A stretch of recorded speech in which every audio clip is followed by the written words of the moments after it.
Hi, welcome to this part of my review featuring the Cowboy Bebop role-playing game.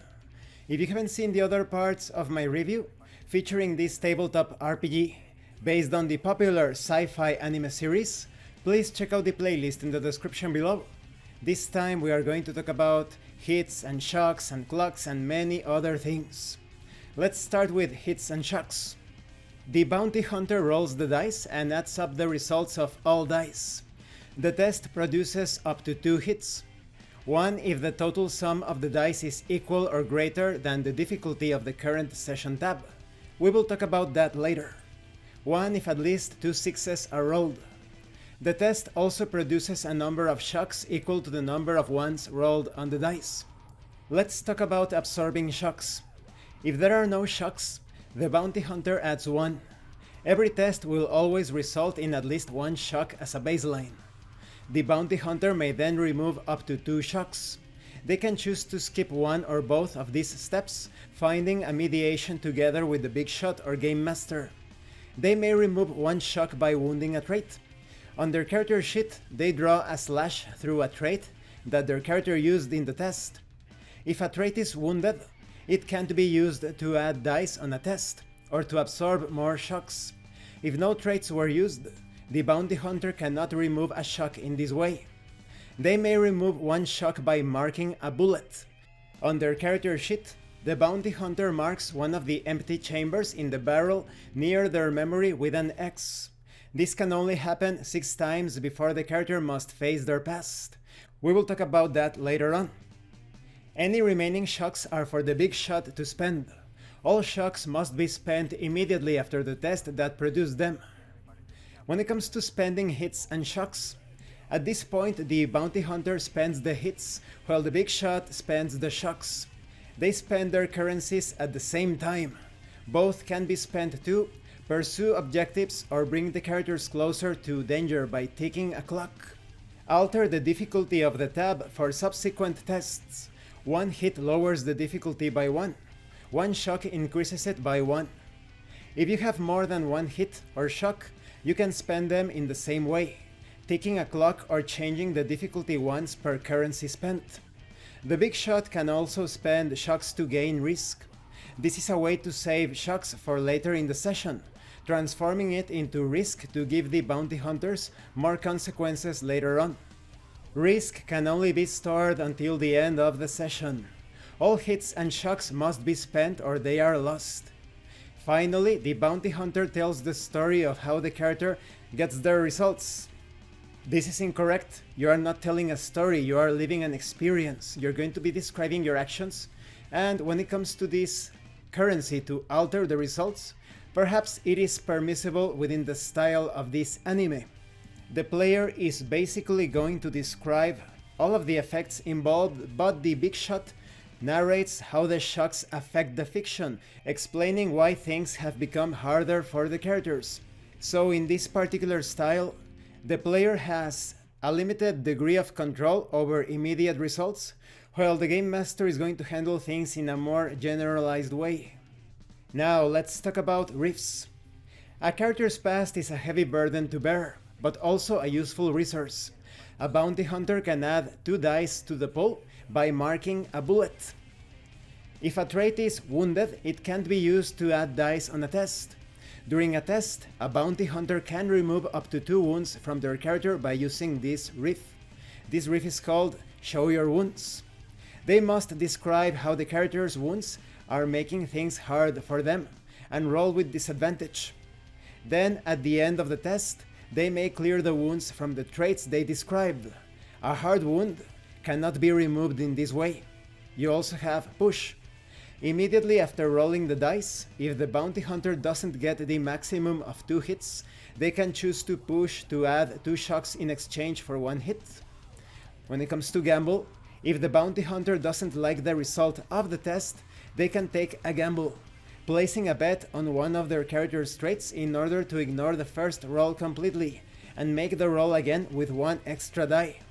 If the new roll doesn't get both hits, by both beating the tab difficulty and rolling 2 sixes, then the bounty hunter must mark a trait used in the test with a double slash to denote a hard wound, which means it can't be used or recovered until the end of the session. The second roll's results are used regardless of whether they were better than the first roll. When it comes to show off, during any tab, but only once per session, a bounty hunter can spend one rhythm to gain and spend a hit immediately before or after a test, even in a test in which they are not involved. Concerning assist, in the second tab, named 3, 2, 1, just like the anime, and in the third tab, named Let's Jam, a bounty hunter can spend one rhythm to grant advantage to another bounty hunter's character who is doing a test. The assisting bounty hunter can heal a wound from their character after the test resolves. When it comes to improvise, in the second tab, named 3, 2, 1, and in the third tab, named Let's Jam, a bounty hunter can spend one rhythm to use character traits from a second approach for a test. When it comes to jam, in the third tab named Let's Jam, a bounty hunter can upgrade their assist to a jam by donating their group to the test of the other bounty hunter's character they are supporting, as well as granting advantage. The assisting bounty hunter still heals one wound from their character after the test resolves. Now you have examples on this, but I would say that they are quite lukewarm. The roleplay can be lost amid all of the options. Let's talk about clocks. Clocks are a tool to set up and clearly communicate how close a turning point is. Clocks are usually circles divided into 4, 6, or 8 sectors, and they are linked to an event. Hits and shocks can be spent to fill one sector of a clock, and when all sectors are filled, the event happens. Since they are circles, feel free to divide them into as many sectors as you wish based on your narrative seeds. Clocks can be used to set up objectives. If the characters want to achieve something meaningful, they will need to spend hits to fill a clock to achieve it. If everyone agrees on an important objective, they should create a clock to track it. Clocks can also be used to build up pressure and threats. The big shot can spend shocks to fill clocks linked to events the characters want to avoid, like a bomb exploding, their bounty escaping the building, or a patrol finding them where they should not be. This helps to give a sense of impending doom that will keep the game flowing. A clock means you need to tell this much story to do a thing, no more, no less. This is not telling a story, this is living the adventure. Let's continue. Who does what?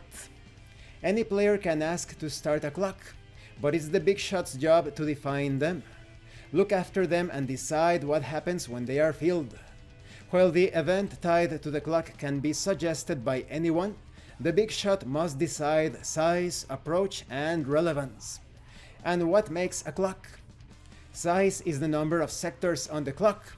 This size is based upon the context. For example, a 4-sized clock is something imminent, while an 8-sized clock is something more complex that will require a lot of work or a great deal of carelessness to come to pass. A clock's approach defines what kinds of tests can fill it. The last hit to fill a clock sector and complete it must come from a test made using the clock's approach. So for example, a rock clock can be ticked with a tango or jazz test, but the last tick must be done with a rock test. Shocks are not restricted in this way. The last shock to tick a clock can come from any test. Finally, a clock's relevance defines whether it's an important event that could cause the current tab to end with a success or a failure. All this information should be clear to all the players when the clock is created. When it comes to success and failure, by default at the start of each tab, the big shot should set up one clock for the character's main objective, that if closed will lead to a successful tab, and another that if closed will lead to a failure of the tab. When one of these two clocks is closed, or both simultaneously, the tab ends. The big shot should assign a size and approach and a relevance to each clock.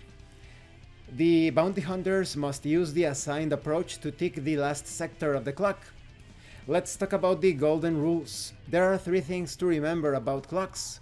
Only forward. You should never erase a tick from a clock. They only tick forwards. Close it or leave it.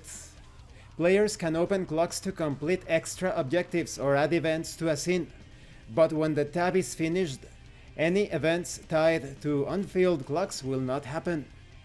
Context prevails. Bounty hunters can spend hits and the big shot can spend shocks to tick any clock. The big shot can fill the tab success clock with shocks, and the bounty hunters can spend hits to tick a clock that tracks a threat. This usually does not make fictional sense, but a good plot twist can change the context. The game gives you this freedom, so that you can switch things up and tell a more interesting story. You're not telling a story, you're playing a role in a game. You're not telling a story about your character, you're living the adventure. Then we have objective clocks. The clock for an objective should represent how that objective can be achieved, and their events should be tied into the current situation. A rock clock is usually about overcoming something powerful and threatening. A dance clock is usually about showing the energy, fury, and enthusiasm of the characters. A blues clock should be about overcoming doubt and regret, or finding enlightenment. A tango clock should be about persuading someone to do something. A jazz clock should be about understanding something, an enigma perhaps, cracking a code. Bounty hunters have a lot of freedom on how to make progress on their objectives, but the final hit must always be from a test with the same approach as the clock. You also have threat clocks, of course. Clocks for threats should represent events that, if they happen, will have negative effects on the characters. Most threat clocks have a consequence that exists in the rules of the game, as well as the fiction. So these are pretty self-explanatory. You have a rock clock, dance clock, blues clock, tango clock, jazz clock that represent different threats related to the situations previously discussed. Then, after all of that, you have an example of play, but it is very disconnected from actual roleplay.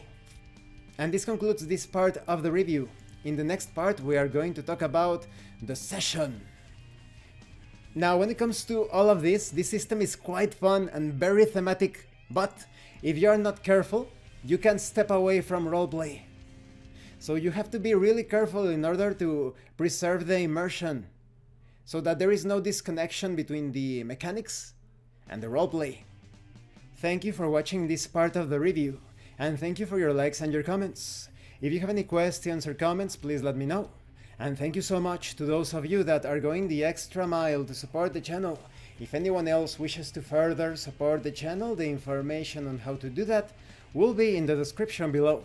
And remember, it is better to roleplay and fail in character than not to roleplay and fail as a player.